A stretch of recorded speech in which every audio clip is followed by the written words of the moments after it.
왜 이렇게 자주 아프고 치료해도 그때뿐일까?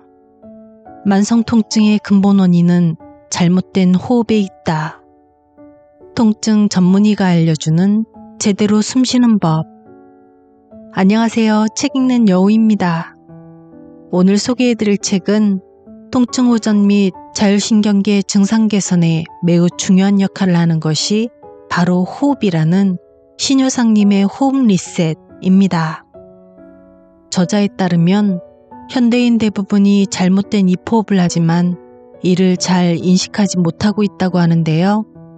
그로 인해 세균 공격에도 취약해지고 숨도 얕아져 자율신경계도 무너지고 보상작용으로 목을 이용하는 바람에 거북목은 물론 척추도 굽게 되는 부작용이 있다고 말합니다.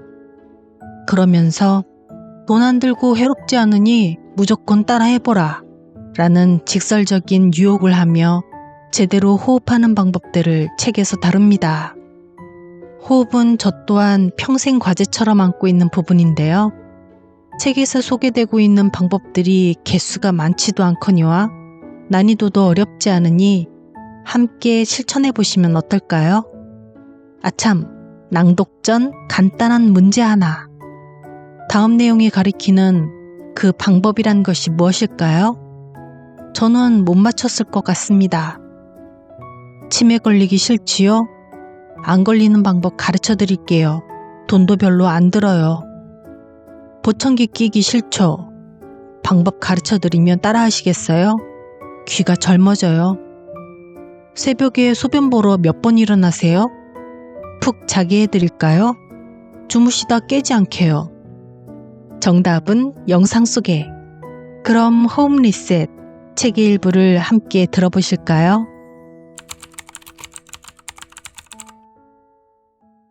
코로 숨을 쉬어야 하는 이유와 방법. 일산화질소, 코호흡으로 제대로 활용하자. 산화질소라고 불리는 일산화질소는 대기오염을 유발하는 독성물질로 알려져 있다. 그러나 인체에는 아주 유익하게 작용하는 기체다. 일산화질소는 최근에 와서야 그 중요성이 알려졌고 1992년에 잡지 사이언스에 의해 올해의 분자로 선정되기도 했다. 1998년에는 심혈관계의 유익한 작용을 발견한 공로로 3인이 공동으로 노벨상을 받았다. 이들은 일산화질소가 혈관을 확장하고 면역작용을 강화한다는 것을 알아냈다. 또한 세포, 특히 뇌세포에 정보를 전달하는 신호물질인 신경 전달물질이라는 것도 밝혀냈다. 하지만 이렇게 엄청난 이득을 주는 일산화질소의 중요성을 아는 사람은 적다. 일산화질소는 혈관을 이완 확장하고 전신 혈액순환을 좋게 한다. 혈압을 떨어뜨려 고혈압을 예방하며 좁아진 혈관에 붙어있는 플라크를 녹여 동맥경화증을 예방하는 효과도 있다. 콜레스테롤 수치도 떨어뜨리고 심혈관계에 긍정적인 영향을 미쳐 심장병과 뇌졸중 발병을 줄인다. 나이가 들면 노화로 혈관이 수축하고 혈액순환이 나빠진다. 일산화질소는 면역과 내분비에서도 중요한 역할을 한다. 체온을 상승시키고 관절의 염증을 줄이며 뇌에도 긍정적인 영향을 미쳐 기억력, 학습력을 향상한다. 운동할 때 지구력 또한 좋아진다. 거의 모든 질병에 영향을 주는 노화 방지 물질이라고 보면 된다. 일산화질소는 우리 몸 전체에 퍼져 있는 혈관 및 코결골, 즉 부비동 부비관과 코 안에서 만들어진다. 단점은 단지 수초 지속한 후 생명을 다한다는 것이다. 그래서 찰나의 메신저라는 별명을 가지고 있다. 우리 몸의 치유는 결국 면역력 향상과 혈액순환 증가에 달려 있는데 코로 호흡하는 것 자체가 면역력을 증가시킨다. 코는 일산화질소의 저장소이기도 하다. 코로 천천히 숨을 들이마시면 이 기적의 분자가 폐 아래에 깊숙이 전달되는데 특히 가로막, 횡격막 호흡을 이용하면 일산화질소가 훨씬 더 깊은 쪽까지 구석구석 전달된다. 코로 호흡하면 최대 20%까지 산소를 조직에 더 공급할 수 있다. 운동을 통해서 이 기적의 분자를 더 많이 생성할 수도 있다. 운동으로 혈류가 증가하면 혈관 내피세포를 자극해서 더 많은 일산화질소를 생성한다. 단, 너무 강하거나 너무 약한 운동은 혈류를 증가시키지 못하는 것으로 나타났다. 따라서 전신 혈류를 증가시키기 위해서는 빠른 걷기와 가벼운 조깅 정도의 운동을 하는 것이 좋다. 콧노래를 부르면 자동으로 입을 닫게 되면서 코 호흡이 된다.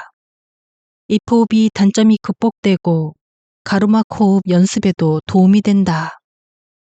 콧노래를 부르면 일산화질소의 생성이 50배나 증가한다는 연구 결과도 있다. 이는 일산화질소가 진동에서 생성되는 기체이기 때문이다. 필자는 입을 닫고 코로 호흡하면서 콧노래를 흥얼거리며 가볍게 맨발 달리기를 한다. 입으로 호흡하면 후각과 뇌 기능이 퇴화한다. 후각은 생존의 수단으로 발전해왔다. 독초 등의 냄새를 기억하지 못하면 생존의 위협으로 남기에 냄새를 맡고 이를 기억하는 능력은 필수였다. 그런데 후각의 저하는 뇌의 담당 부위, 후각신경구의 기능을 떨어뜨린다. 이곳은 편도체 해마와 같은 대뇌 변형계와 밀접한 연관을 가진다. 특정한 냄새를 맡고서 예전의 상황이 또렷이 기억난 경험이 있을 거다. 이처럼 DNA는 후각을 입혀 감정과 기억을 더 생생히 끄집어낸다. 다른 감각은 시상이라는 곳을 거쳐 대뇌의 담당 부위로 간다.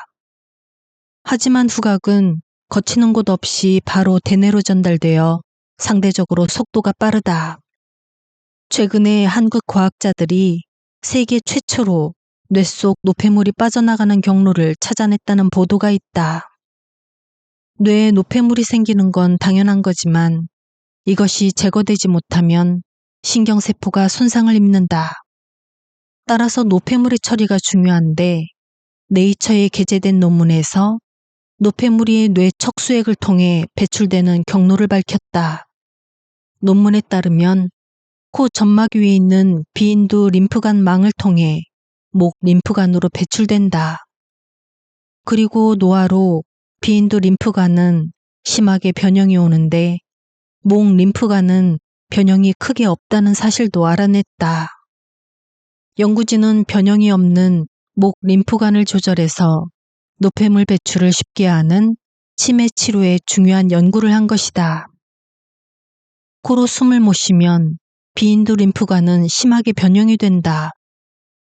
반면 입을 막고 코로만 숨을 쉬면 코의 기능이 좋아지고 점막으로 인해 혈액순환이 좋아진다. 점막 위에 놓여있는 림프관은 근처 혈액순환에 영향을 많이 받는데 점막으로 피가 많이 가면 림프관에도 피가 많이 가고 결국 림프관의 기능이 좋아진다. 비인두 림프관은 이렇게 좋아질 수 있다. 목 림프관도 중요하다.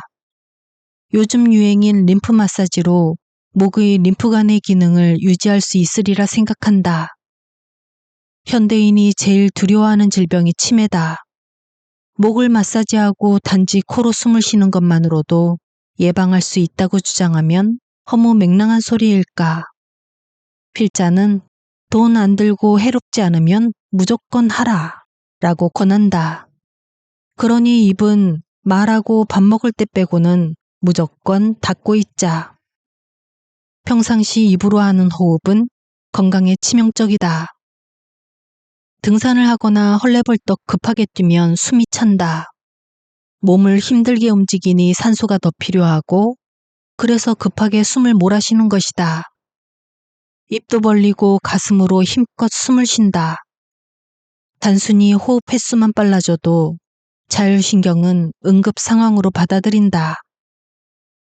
호흡이 얕고 빨라지면 자연히 입을 열고 구강호흡을 하게 되는데 구강호흡은 과호흡을 불러오고 이는 면역력을 떨어뜨리는 악순환으로 이어진다. 면역력의 하락은 만병의 근원인 만큼 이 악순환을 끊어야 한다. 한데 그 방법이 어렵지 않다. 단순히 코로 숨 쉬는 것만으로도 상당수 질병을 예방할 수 있는 것이다. 입으로 호흡하면 많은 공기가 폐까지 고속도로처럼 빠르게 들어간다. 고속도로, 즉 입호흡을 모를 때는 힘들게 2배나 막히는 국도, 즉 코호흡을 이용하지만 알고 나면 무조건 고속도로를 이용하지 굳이 국도를 선택하지는 않을 것이다. 입호흡이 습관으로 고착되면 고치기 힘든 이유다. 입으로 호흡하면 상부 흉식 호흡을 하게 되면서 가로막, 즉 횡격막을 쓸 이유가 없어진다. 그래도 숨은 쉬어지지만 가로막을 못 쓰니 내장 기능과 심혈관 기능이 떨어진다. 가로막은 아래에 위로 올라가면서 심장 박동과 혈액순환을 도와준다. 뿐만 아니라 움직이지 못하는 장기들도 도움을 받는다. 가로막이 내려가면서 내장을 움직여 연동 운동을 도와주고 장기가 내려가면 골반저, 즉 골반 바닥 부위 근육이 긴장을 받아 비뇨 생식기 기능을 튼튼하게 해주는 식이다. 입으로 호흡을 하면 이런 좋은 기능이 없어지고 빠른 호흡으로 나타나는 교감신경 항진 상태, 즉 긴장 상태가 계속 지속된다. 반대로 입만 다물면 가로막, 즉 횡격막을 사용할 수 있다. 습관을 바꾸기 위해선 입을 막아야 한다. 올바른 호흡의 시작은 입을 막는 거다. 입에 테이프를 붙이고 자면 일어나는 놀라운 변화들. 입 테이프를 사용하는 방법. 약국에 가서 몇천 원만 투자하면 된다. 필자는 3M 실크 반창고를 이용한다. 반창고를 사용할 때는 양쪽 끝을 조금 겹쳐서 붙이면 떼어내기 편하다. 접착력이 너무 강해서 떼어내기 힘들면 옷에 몇 번 붙였다 떼었다가 하면 된다. 혹시 자극이 너무 강하거나 피부가 약한 분은 인터넷에서 파는 입 테이프를 구매하면 된다. 테이프를 붙이고 자다 급할 때 안 떨어지면 어쩌나 걱정하는 환자들도 있다. 그런 분들에겐 처음에는 세로로 붙여보라고 한다. 본인이 안심돼야 계속할 수 있으니 말이다. 가로로 붙일 때보다 고정력은 약해지지만 일단 붙이는 실천이 중요하다.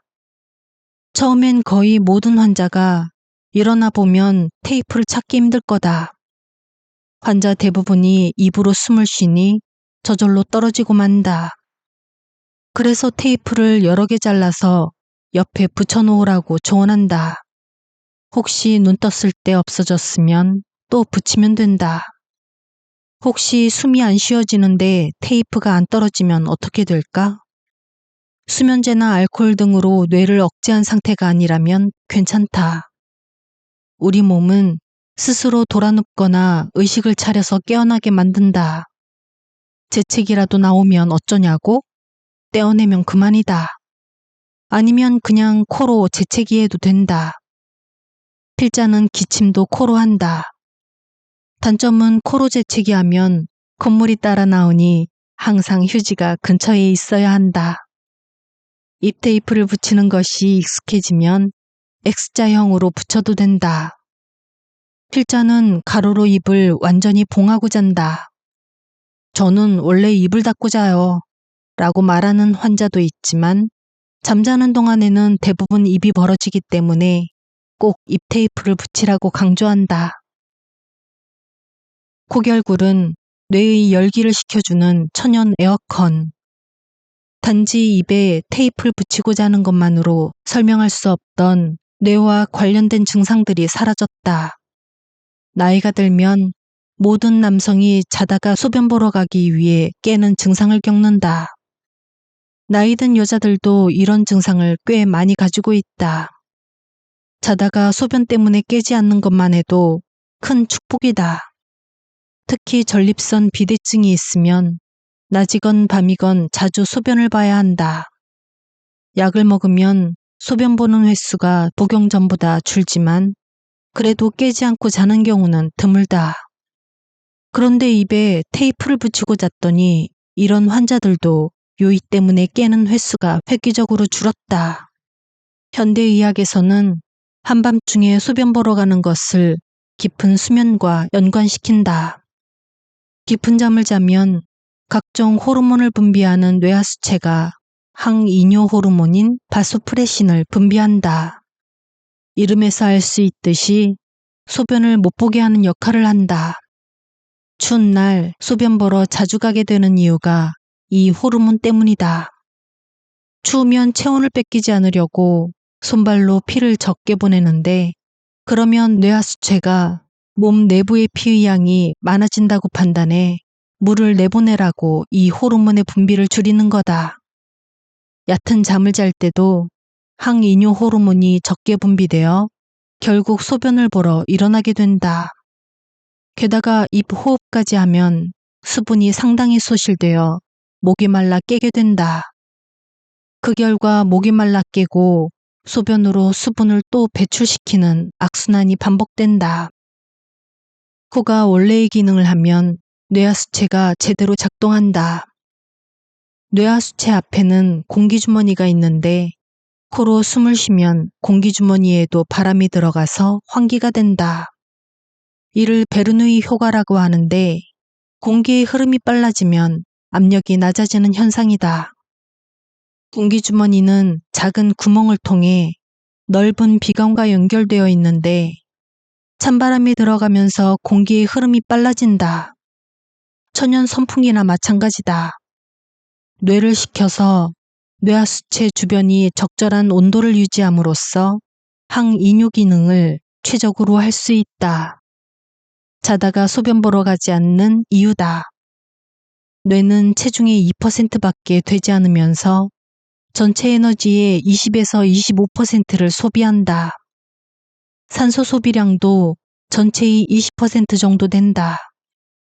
에너지를 많이 사용하면 열이 많이 나고 그 열을 식히기 위해 혈류가 증가한다. 더우면 얼굴이 붉게 되는 것은 혈액을 많이 보내서 피부를 통해 열을 발산하기 위해서다. 열이 빠져나가지 않으면 과부하가 걸리고 기능이 떨어진다. 가득 채워진 냉장고가 윙윙윙 돌아가는 것을 생각해보면 알 수 있다. 과열된 열을 식히려고 냉장고 밖에 붙어 있는 냉각팬이 돌아가는 소리다. 과부하가 심하게 걸려서 고장이라도 나면 큰 낭패다. 밖에서는 안 보이지만 뇌 용량의 약 3분의 1을 차지하는 공기주머니가 뇌 앞에 있다. 앞에서 말한 그 공기주머니다. 이 공기주머니를 코결굴, 즉 부비동 부비강이라고 부르는데 공기로 채워져 있어 충격으로 완충작용을 하고 무게를 가볍게 만들어서 머리의 균형을 더 쉽게 유지하도록 돕는다. 발성에 있어 공명을 증가시키고 일산화질소를 생성하며 안면 성장에도 영향을 미치는 것으로 알려져 있다. 또 코의 점막과 더불어 몸 안으로 들어오는 공기를 가온 가습해서 37도씨 온도와 100% 습도를 유지한다. 치매, 안구건조증, 보청기까지 예방할 수 있다. 위험에 노출되어 있던 수렵체질 시절에 넘어진다는 건 거의 죽음과 같았다. 균형을 잡는 데는 귀와 눈과 발바닥의 센서가 중요한 역할을 한다. 당시에는 맨발로 생활했기 때문에 발바닥이 센서 기능이 잘 발달해 있었다. 하지만 현대인은 상대적으로 발의 기능이 떨어져 있다. 특히 나이가 들면 점점 더 균형 잡기 힘들어져 잘 넘어지고 그에 따라 낙상도 많아진다. 균형을 잘 잡으려면 눈, 귀, 발 세 가지가 다 같이 잘 작동해야 하는데 바닥을 읽는 발의 센서 기능이 떨어지면 상대적으로 눈에 의존을 많이 하게 된다. 전정기관인 귀는 걷거나 뛰거나 흔들릴 때 사용하게 되는데 현대인들은 수렵체질 시절보다 움직임이 많이 적어지고 주로 차를 타고 이동한다. 차를 타면 흔들려서 전정기관은 그나마 사용되지만 발의 역할은 대폭 줄어드니 상대적으로 눈을 더 이용하게 된다. 이래저래 눈이 피곤할 수밖에 없다. 이마 뒤에도 공기주머니가 있다. 전두엽이라는 부위 앞에 있는데 특히 이 부위는 고도의 사고를 관장하는 곳이다. 감정과 스트레스를 촉매하는 편도체 등을 제어하는 기능을 하고 치매와 연관되어 있다. 오케스트라로 치면 지휘자 역할을 하는 곳이다. 이 공기주머니의 역할은 전두엽 기능을 유지해주는 것이다. 코로 바람이 들어가면 하루에 22,000번이나 숨을 쉬면서 전두엽의 최적 온도를 만들어준다. 즉, 코 호흡이 치매를 예방할 수 있다는 것이다. 코를 풀다 보면 귀가 먹먹할 때도 있는데 귀가 코를 통해 연결되어 있기 때문이다. 코로 숨을 쉬면 바람이 귀 안도 식혀줘서 최적의 환경을 만들어준다. 그렇다면 코로 숨을 쉬면 보청기를 점점 멀리할 수 있지 않을까? 각종 호르몬을 분비하는 뇌하수체 앞에도 공기주머니가 있다. 이 공기주머니로 바람이 들어가 열 발산이 잘 되면 본연의 기능이 회복되어 소변 보러 가는 횟수가 줄어든다. 기하급수적으로 늘어난 눈의 열을 식히기 위해 눈의 위, 아래, 그리고 눈 사이에도 공기주머니가 있는데 깊숙이 있는 망막의 피로도를 줄여주는 역할을 한다. 코로만 숨을 쉬는 것이 뇌 기능을 살려서 노화의 시계를 되돌리는 길이란 걸 잊지 말자. 올바른 호흡을 위해 혀는 항상 앞쪽 입 천장에 두자. 잘못된 혀의 위치가 얼굴을 말상으로 만든다. 성장기에 있는 어린이들에게는 혀의 위치가 특히 중요하다. 아주 작은 힘이라도 입술과 혀가 계속해서 미는 힘이 쌓이면 얼굴 모양이 변하기 때문이다. 입을 다문 상태에서 영어 L 발음 위치에 혀가 있으면 힘이 위로 작용한다. 혀가 아래쪽에 있으면 압력이 아래쪽으로 가서 입이 열려 입으로 호흡하게 되고 구강이 좌우로 좁아지니 공간도 좁아져 덧니가 생기고 얼굴이 길어진다. 혀를 어디에 두느냐에 따라 턱의 위치도 영향을 받는다. 혀가 아래쪽에 있어 턱이 앞쪽으로 자라지 못하면 상대적으로 턱이 뒤로 밀린다. 그렇게 되면 기도로 내려가는 길이 좁아져서 숨 쉬는 데 불리하고 그 결과 코 호흡을 더 못하게 된다. 혀를 올바른 위치에 두는 것만으로도 턱이 앞쪽으로 튀어나오게 되고 광대뼈도 높아진다. 또 얼굴이 넓어지고 기도가 커진다. 성장기의 어린이가 코 호흡을 해야 하는 이유이다. 그래야 얼굴이 제대로 성장한다. 턱이 뒤로 밀려서 기도가 좁아지면 특히 수면에 지장을 준다. 잘 때 혀가 떨어져 기도를 막기 쉽고 코골이는 물론 수면 무호흡까지 유발한다. 잠을 제대로 못 자니 성장에도 지장이 생기고 피로감에 학업 수행 능력도 떨어진다. 이런 어린이들 가운데 많은 수가 주의력 결핍장애나 과잉 행동장애로 잘못 진단된다. 따라서 5세 미만 아동의 구강호흡 여부를 검진하고 진단하는 것이 중요하다. 2010년 의학박사 요시 제퍼슨이 보고한 내용에 따르면 입호흡을 조기에 치료하면 안면 및 치아 발달에 미치는 부정적인 영향과 이로 인해 의학적, 사회적 문제를 줄이거나 예방할 수 있다. 혀의 위치만 잘 둬도 거북목을 방지한다. 혀가 입천장에 떨어져 아래로 내려가 있으면 입이 벌어지기 쉽고 코로 숨쉬기 어려워진다. 또한 가로막, 즉 횡격막을 사용한 깊은 호흡을 못하게 되고 대신 얕은 상부 형식 호흡을 하게 될 가능성이 높아진다. 그 결과 호흡이 얕아지고 목 앞의 근육을 많이 사용하게 된다. 그렇게 되면 몸의 긴장도가 높아진다. 머리는 앞으로 향하고 가슴은 움츠러들어 더욱더 가로막을 사용하기 힘들어지는 악순환이 반복된다. 혀의 위치로 인해 거북목까지 변형이 올 수 있다. 여기에 걸어가면서도 스마트폰을 보는 현대인들의 잘못된 자세가 거북목을 더욱 조장한다. 입이 벌어진 상태에서 거북목은 그야말로 최악이다. 호흡에도 그렇고 목에 걸리는 하중 측면에서도 그렇다.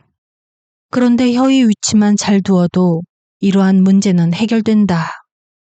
잘 때도 깰 때도 코로만 숨을 쉬자. 입 테이프를 잘 활용하면 밤에는 코로만 숨을 쉴 수 있다. 가르막 호흡을 해야 하는 이유와 방법. 호흡만 바꿔도 척추가 바로 선다.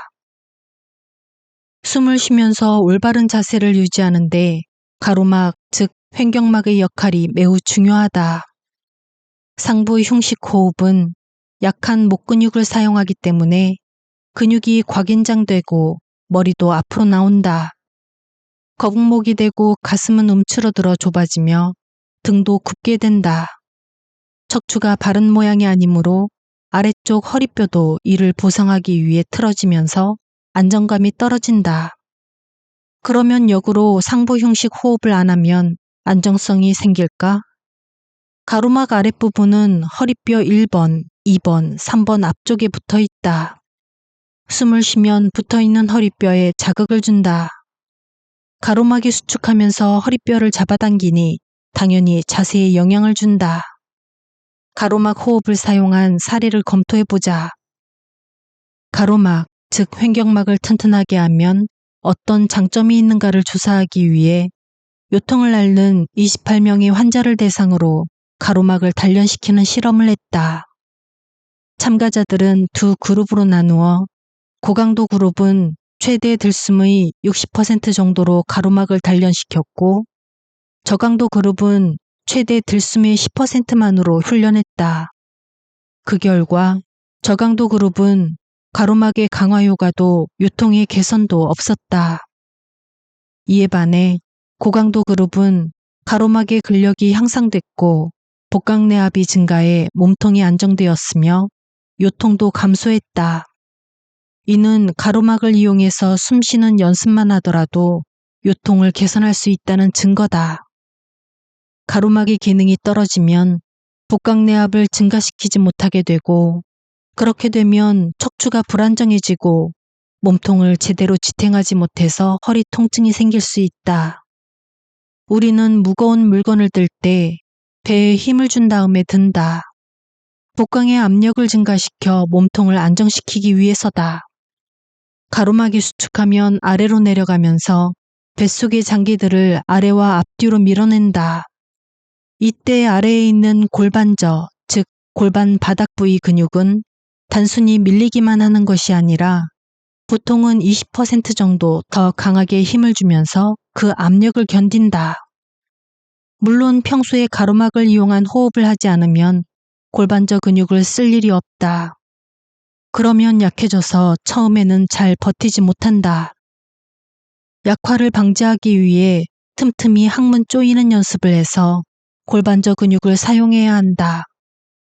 항문을 조이면 배 앞쪽의 여러 근육들, 즉 배 가로근과 등 뒤, 척추 주변의 근육들도 함께 힘을 준다. 숨을 들이쉬고 참는 것만으로 우리의 몸통을 둘러싸고 있는 근육이 움직이는 것이다. 가로막 호흡은 우선 코로 하는 호흡이다. 아주 천천히 힘을 빼고 숨을 쉬고 숨소리가 들리지 않게 조용히 쉰다. 제대로 가로막을 사용하고 있는지 확인하는 방법으로 숨을 들이마실 때 배와 가슴에 손을 갖다 댄다. 배와 가슴이 같이 부풀어 오르면 정상적인 가로막 호흡이다. 그렇지만 상부 흉식 호흡을 하면 가슴만 부풀어 오르고 배는 움직이지 않는다. 윗몸 일으키기 대신 기어가기로 복근을 단련하자. 평소에 코어 근육을 강화하라는 얘기를 많이 듣는다. 척추를 잘 도와주기 위해서다. 척추라는 뼈 혼자서는 몸을 안정성 있게 지탱하기 힘들고 다른 연부 조직의 도움이 필요하다. 몸을 효율적으로 쓰기 위한 복강내압의 중요성. 모든 힘을 쓰는 상황에서 사람들은 미리 숨을 크게 마셔서 체간을 안정시킨다. 올림픽 금메달리스트 장미란 선수가 역기를 들어 올릴 때 기합 넣는 소리를 들었을 것이다. 물건을 들어 올릴 때 가로막이 수축해서 척추의 안정성을 이룬다. 그럼 멈춰서서 문을 밀고 나갈 때는 어느 근육을 제일 먼저 움직일까? 팔이나 어깨 근육이 제일 먼저 움직인다고 생각할 것이다. 하지만 정답은 가로막이다. 호흡과 무관하게 가로막이 먼저 움직여서 체간을 안정화한 후에 다음 동작으로 이어진다. 이렇듯 복강내압은 중요하다. 체간을 안정시키는 기능을 해서 척추에 무리가 가지 않는다. 무리가 가지 않으면 당연히 피로도 적어지고 몸을 효율적으로 쓸 수 있다. 그런데 나이가 들어가면서 호흡이 무너지면 복강내압이 제대로 만들어지지 못한다. 언제 우리가 몸을 가장 효율적으로 썼을까? 놀랍게도 아기 때이다. 새근새근 자는 아기는 우리가 잊고 있는 가로막 호흡을 하고 있다. 팔다리도 연약해 보이지만 성장을 하면서 기어가고 뒤집는다. 그런데 그냥 뒤집던가? 누워서 다리를 90도로 천장을 향해 든다. 기마자세 형상이다. 말랑말랑하던 배에 힘이 들어가고 뒤집기에 성공한다. 우리는 원래 태어나면서부터 이 코 호흡과 가로막 호흡을 자연스럽게 할 줄 알았지만 성장하며 잘못된 생활 방식이 세팅되면서 호흡 방식이 바뀌었기 때문에 이를 바로잡기 위해선 훈련이 필요하다. 첫 번째, 의자에 다리를 올리고 누워서 가로막 운동을 하자. 이때 자세가 중요하다. 가로막과 골반저 근육이 평형이 되어야 한다. 그래야 배가 위, 아래, 양옆으로 360도 전체적으로 충분히 부풀어 올라 복강 안의 압력을 제대로 만들 수 있다. 그림과 같이 의자에 다리를 올려서 연습하는데 주의할 점이 있다. 등이 바닥에 붙어야 하고 허리가 바닥에 떠서 C자가 되면 안 된다. 그래야 가로막이 잘 움직인다. 직접 시연해 보면 등이 붙었을 때와 떨어졌을 때의 차이를 느낄 수 있을 것이다. 가로막, 특히 배 가로근, 복행근이라는 근육이 약해져 있으면 배의 움직임을 잘 못 느낄 수 있다. 그럴 때는 배에 책 한 권을 올려놓고 숨을 쉬면 움직임이 더 잘 느껴질 거다. 사타구니 쪽으로 부풀어 오르는 느낌으로 하면 된다. 가슴은 움직이면 안 되고 아래쪽 갈비뼈가 살짝 앞, 뒤, 옆으로 부풀어 올라야 제대로 된 가로막 호흡이다. 가로막 운동을 하려면 숨을 천천히 내쉬어야 한다. 최대한 배가 허리 뒤쪽으로 붙어서 홀쭉하도록 배 근육을 짜준다. 잠시 멈춘 후 천천히 숨을 들이마신다. 끝에서 한 번 더 들이마시면 배가 늘어나는 느낌이 든다. 잠시 멈춘 후 다시 내쉬고 들이마시고를 반복한다. 단지 내쉬는 숨이 들이마시는 숨이 최소 2배 이상 되게 길게 하자. 처음부터 무리하지 말자. 특히 척추질환이 있어 치료받고 있는 환자들은 더 조심해야 한다. 두 번째, 익숙해지면 의자 없이 해보자. 이때 배 위에 책 한 권을 올려놓으면 중력의 영향으로 배의 움직임을 더 잘 느낄 수 있다. 젊고 척추질환이 없는 사람들은 바로 시작해도 되지만 아파서 운동을 통해 치유하고 싶은 사람들은 안전이 우선이니 조심해서 따라하기 바란다. 아기들도 여러 차례 반복해서 실패를 거듭한 후 뒤집기에 성공하듯 우리도 마찬가지다. 흔히 말하듯 복근이 약해져 있어 다리를 90도로 들고 있는 것 자체가 힘들다. 배에 있는 근육만 사용해야 하는데 그러지를 못한다. 나중에는 부들부들 떨리기까지 하는데 그러면 보상작용으로 다른 근육에 도움을 받게 된다. 제일 흔한 것이 목에 힘이 들어가는 것이다. 그러나 목에 과도한 힘이 들어가면 부상 위험이 있으므로 배에만 집중하도록 하자. 힘들면 다리를 구부리고 해도 된다. 그 상태에서 가로막 호흡을 하자. 처음에는 숨쉬기만 천천히 길게 하고 잘 되면 마지막까지 쥐어짜서 내보내고 천천히 들이마시는 운동을 하면 된다. 너무 오래 하지 말고 1, 2분만 해도 된다. 자주 매일 하는 것이 중요하다. 세 번째, 모관 운동을 배워보자. 90도로 다리를 든 상태에서 가로막 호흡을 하면서 손가락과 발가락을 가볍게 털어준다. 진동을 주는 것이다. 전신에 모세혈관이 분포해 있는데 그 중에서도 피부에 많이 분포해 있고 특히 손끝과 발가락 끝에 발달해 있다. 동정맥 문합도 손 발끝에만 있다. 손가락과 발가락을 털어주는 것은 이를 활성화시켜 순환을 좋게 하는 방법이다. 이 상태에서도 가로막 호흡을 한다. 네 번째, 내발기기 운동으로 사지의 협응력을 키우자. 현대인들은 신체적 움직임이 부족하다. 필자는 걷뛰기라 부르는 걷다가 아주 천천히 뛰다가 하는 운동을 추천한다. 여러 가지 이유로 이런 운동을 못하는 환자들을 위해 추천하는 운동이 네 발로 기기다. 엎드려 있기 때문에 호흡에 유리하다. 배로 숨쉬기 편하고 코어 근육을 안정시켜 자세 조절하는 능력과 사지 협응 능력을 증가시킨다. 누구나 어렵지 않게 할 수 있고 흉곽과 척추, 골반을 안정화하는 여러 가지 장점이 많은 동작이다. 처음에는 좀 힘들 수 있지만 차츰 자연스러운 움직임을 기억해낼 수 있다. 반복해서 하다 보면 상부 형식 호흡이 차츰 가로막 호흡으로 교정된다. 쉬운 방법으로 그냥 해보다가 잘 되면 빨리도 가보고 무릎을 살짝 들고 기어도 가본다. 엉덩이를 들고 또는 엉덩이를 낮추고도 기어보자. 이렇게 움직이는 방식을 바꾸면 운동 강도가 더 높아지니까 자신에게 알맞은 방법을 선택하면 된다.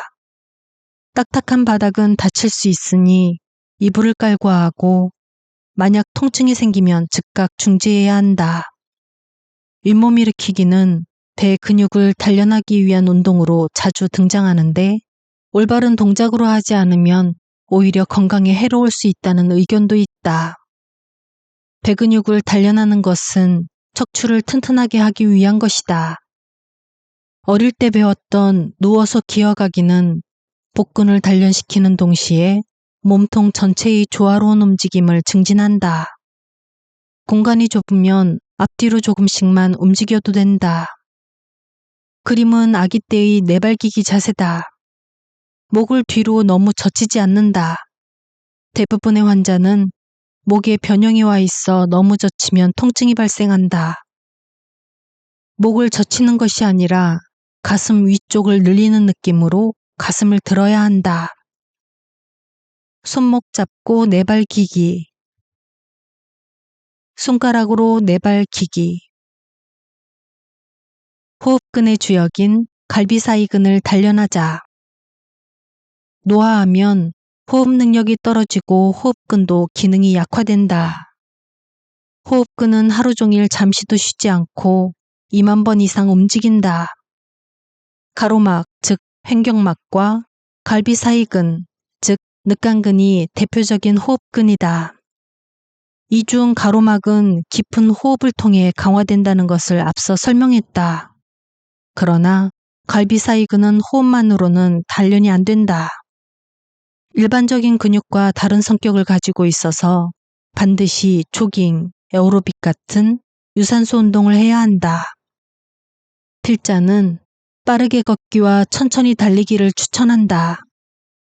활성산소의 폐해를 줄이고 갈비사이근 단련에 적합한 유산소 운동이기 때문이다.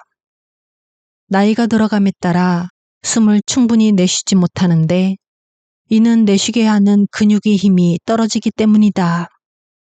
그래서 단련을 안 하면 공기가 더욱 많이 남아 얕은 호흡을 하게 된다. 앞서 지적한 상부흉식 호흡의 악순환이 되풀이되는 것이다. 남는 공기량을 줄이려면 숨을 내쉬면서 밖에서 짜주어야 한다. 날숨 때 근육이 도와주어야 하는데 안쪽에 있는 갈비사이근이 이 역할을 한다. 이것을 평생 단련해야 노화를 막을 수 있다. 유산소 운동이 필요한 이유다. 내쉴 때 배에 있는 근육을 충분히 짜주는 것만으로도 가로막과 배 주위의 근육들이 강화되고 폐활량이 늘어난다. 가슴도 쥐어짜면 가슴 위가 쪼그라들면서 거기에 있는 호흡근도 단련된다. 공기가 충분히 다 빠져나간 다음 다시 들이마시면서 들숨근을 수축한다. 그러면 폐로 들어오는 신선한 공기량도 늘어나게 된다. 걸으면서 깊은 숨을 쉴 수도 있다. 이런 호흡을 습관화하면 2마리 토끼를 잡을 수 있다. 명심하자. 들이마시는 것보다 내쉬는 것에 중점을 두어야 한다. 폐활량을 늘리기 위해 풍선불기 운동을 하자. 호흡근과 관련한 연구가 있다. 1948년부터 5,209명의 30에서 62세 남녀를 대상으로 심혈관 질환 발생을 추적 관찰했다. 2년마다 정기검진을 통해 강제 폐활량을 측정했는데 20년간 조사한 결과 숨쉬는 능력이 좋은 사람은 심혈관 질환에 걸릴 위험이 줄어들었다. 현대인들은 심혈관계 질병으로 사망하는 경우가 많다. 앞선 연구 결과는 숨쉬는 능력만으로 오래 건강하게 살 수 있다는 것을 보여준다. 생활 속에서 호흡근을 튼튼하게 하는 방법으로 풍선불기가 있다. 풍선불기처럼 내쉬는 연습을 하는 것이 들이마시는 연습보다 효율적이다. 이는 가슴에 있는 근육뿐 아니라 호흡에 관여하는 모든 근육을 단련하는 무산소 운동으로 쉽게 말해 그냥 숨쉬기 운동이라고 할 수 있다. 가슴과 배를 짜내서 강제로 공기를 다 뱉고 나면 모든 근육이 제자리로 돌아간다. 이때 힘을 조금만 더 주면 가슴과 배를 효과적으로 팽창시킬 수 있다. 날숨과 들숨 근육을 단련시킬 수 있으니 내쉬는 연습만 먼저 하면 된다. 풍선불기 외에도 생활 속에서 길게 내쉬는 것이면 다 좋다. 큰 소리로 웃기, 노래 부르기, 산 정상에 가서 큰 소리로 야호 외치기 등 본인이 즐거워하는 것을 하면 된다. 단 주의해야 할 것은 입으로 크게 소리를 질러도 숨은 반드시 코로 들이마셔야 한다는 거다. 풍선이 당장 없다면 흔한 페트병을 이용하자. 다 마신 500ml 페트병을 입에 대고 호흡하는 것이다. 페트병 바닥에는 송곳을 이용해서 그림처럼 지름 1.5ml 정도의 작은 구멍을 뚫는다. 구멍이 너무 많으면 호흡 연습이 안 되니 3개 정도에서부터 시작해보자. 단련이 잘 되었으면 2개로 줄여서 입에 대고 천천히 호흡하면 된다. 가로막을 이용해 천천히 길게 내뿜는다. 코로 들이마시고 다시 반복한다. 횟수는 조금씩 늘려가면 된다. 숨을 내뱉는 노력만으로도 복부 근육이 단련된다. 현대인들은 호흡근이 약해져서 인위적으로 힘을 줘서 강화해야 한다. 그냥 숨만 쉬다가는 점점 몸이 나빠질 수 있으니 숨을 잘 쉬도록 애써 노력해야 한다. 일상적인 움직임에서 조금 더 움직이자. 자전거를 타거나 조금 더 걷는 것만으로도 폐활량을 5에서 15%까지 증가시킬 수 있다. 마음을 다스리는 코호흡법. 평상시 콧구멍을 조절해가며 숨을 쉴 수는 없지만 어느 쪽 콧구멍으로 호흡하냐에 따라 몸에 미치는 영향이 다르다. 왼쪽 코를 사용해서 호흡하면 마음이 차분해진다. 긴장되거나 스트레스를 받으면 교감신경이 항진된다. 혈관이 수축하고 아드레날린계 호르몬이 증가하게 된다. 그럴 때 왼쪽 코를 사용하면 제동 역할을 하는 부교감신경이 항진된다. 긴장과 스트레스 해소에 도움이 되고 재생과 이완과 휴식의 과정으로 진입한다. 우뇌가 활성화되고 특히 전전두엽의 혈류가 증가해 불안을 초래하는 편도체 부위를 가라앉힐 수 있다. 반대로 오른쪽 코를 사용해서 호흡하면 활기차게 된다. 몸이 나른하고 축 처져 있을 때는 정신을 차리기 위해 오른쪽 코를 사용하자. 좌뇌가 활성화되고 마찬가지로 전전두엽의 혈류가 증가한다. 이때는 논리적 사고와 언어 구사가 더 효율적으로 이루어진다. 단 심장질환이 있는 환자는 오른쪽 코로 숨쉬기는 금기다. 폐활량 늘리는 법. 첫 번째, 갈비사이근, 즉 늑간근을 단련하자. 빨리 걷기를 하자. 걷다 천천히 뛰기, 즉 걷뛰기를 하자. 풍선을 불자. 500ml 페트병을 바닥에 구멍을 2-3개 뚫어 입에 대고 호흡하자. 두 번째, 상부흉식 호흡을 고치자. 시작은 항상 내쉬기부터 한다. 숨이 가쁘면 들이마시는 건 빨리 해도 되지만 내쉬는 숨만은 천천히 길게 하자. 충분히 내보내야 한다.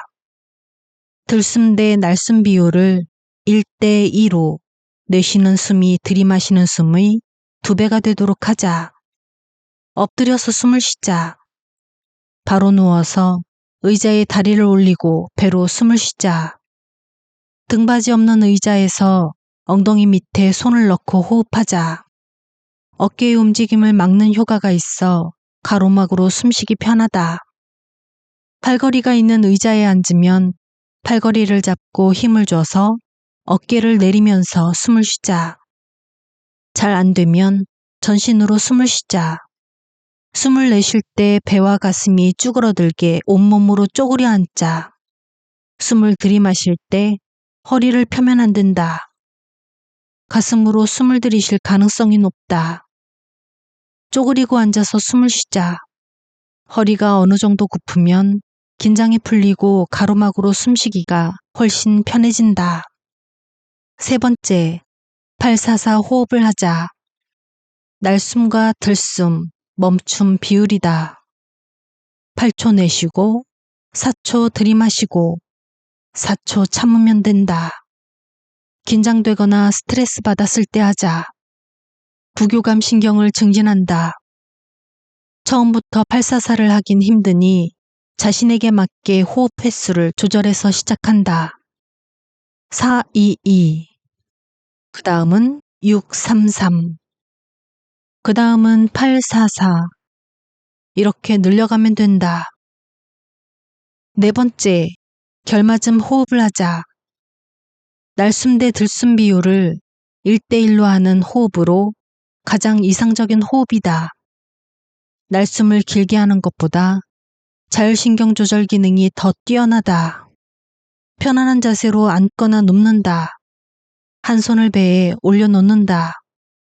4초 동안 들이쉬고 4초 동안 내쉰다. 이를 1분 동안 반복한다.